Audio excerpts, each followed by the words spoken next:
بسم اللہ الرحمن الرحیم۔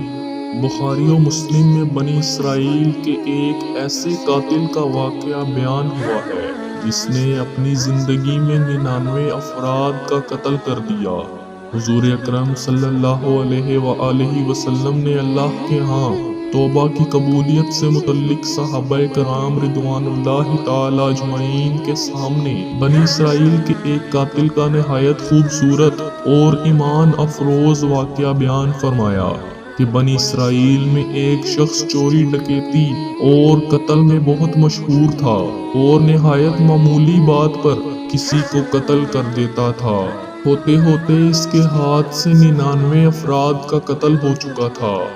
اس کے بعد اس کے دل میں احساس پیدا ہوا کہ مجھے بھی تو اللہ کے ہاں جانا ہے۔ چنانچہ یہ فکر بڑھتا رہا اور لوگوں سے معلومات کرتے ہوئے سرگرداں پھرنے لگا کہ کیا میری توبہ قبول ہو سکتی ہے یا نہیں۔ کسی عالم شخص سے ملاقات کی فکر ہوئی کہ معلوم کیا جائے کہ ایسے شخص کی توبہ قبول ہو سکتی ہے یا نہیں۔ لوگوں نے ایک عابد شخص کے پاس جانے کا مشورہ دیا۔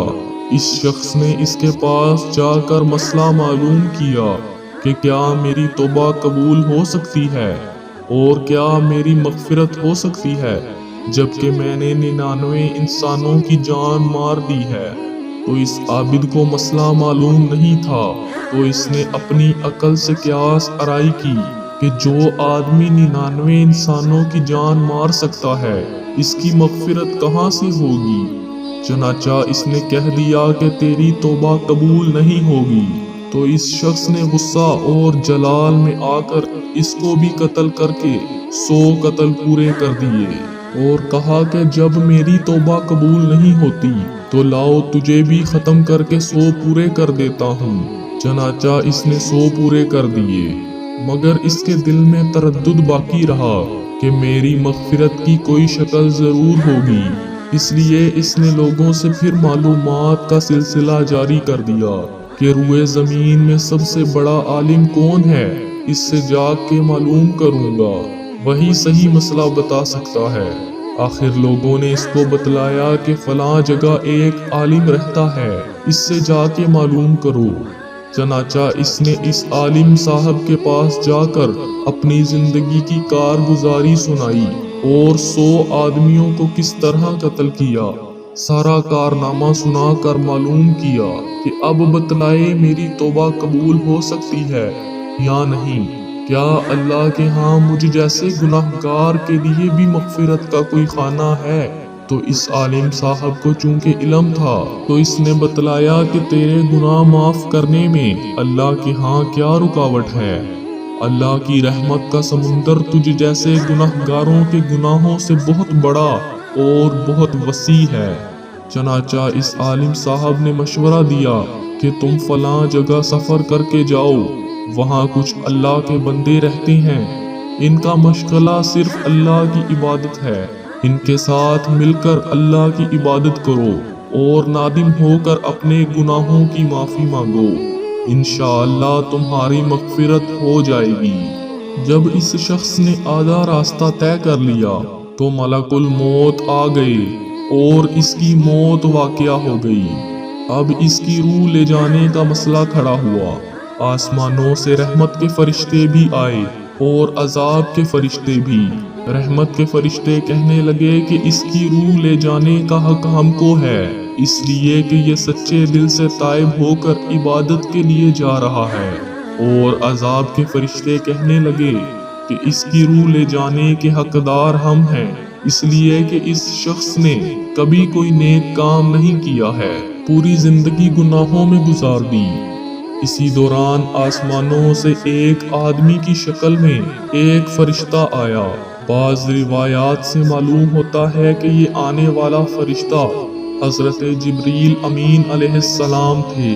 چنانچہ اس فرشتے نے تشریف لا کر ان دونوں طرح کے فرشتوں کے درمیان یہ فیصلہ کیا کہ دونوں طرف کی مسافت ناپ کر کے دیکھ لو کہ جہاں سے آ رہا ہے وہاں کی مسافت قریب ہے یہاں جہاں جا رہا ہے وہاں کی مسافت قریب ہے، لہٰذا جہاں کی مسافت قریب ہو اس شخص کو وہاں والوں میں شمار کر دیا جائے۔ چنانچہ دونوں طرف کی زمین ناپ کر دیکھی گئی تو جہاں جا رہا تھا وہاں کی مسافت قریب تھی بنسبت وہاں کی جہاں سے آ رہا تھا۔ چنانچہ فیصلہ ہوا کہ مقام معیشت سے مقام عبادت صرف ایک بلتشت قریب ہے، اس لیے رحمت کے فرشتوں کو اس کی روح لے جانے کا حق ہوگا۔ چنانچہ اللہ تعالیٰ کی طرف سے اس شخص کی مغفرت کا اعلان ہو گیا۔ ایک روایت میں آتا ہے کہ قتادہ رضی اللہ تعالیٰ عنہ فرماتے ہیں، حسن نے فرمایا کہ ہم سے یہ ذکر کیا گیا ہے کہ اس شخص کے پاس جب ملک الموت آیا تو وہ شخص سینے کے بل اس سرزمین کی طرف گھسیٹتا گیا۔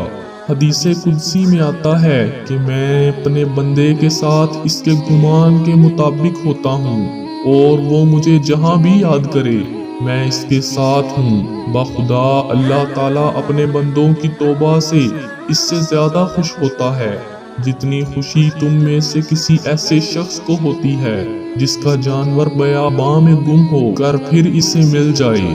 اور جو شخص ایک بلتشت میری طرف آتا ہے میں ایک ہاتھ اس کے قریب ہو جاتا ہوں، اور جو شخص ایک ہاتھ میرے قریب آتا ہے میں اس کے ایک با یعنی پھیلائے ہوئے دونوں ہاتھوں کے درمیان کی مسافت قریب ہو جاتا ہوں، اور جب وہ میری طرف چل کے آتا ہے تو میں اس کی طرف دوڑ کر آتا ہوں۔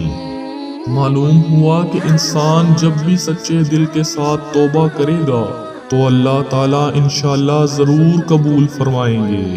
یہ واقعہ خصوصاً ان حضرات کی حوصلہ افزائی اور معاونت کا سبب ہے جو کہ بڑے بڑے گناہ کر کے اب مایوسی کی زندگی گزار رہے ہیں، کیونکہ شیطان انہیں مایوس کر دیتا ہے۔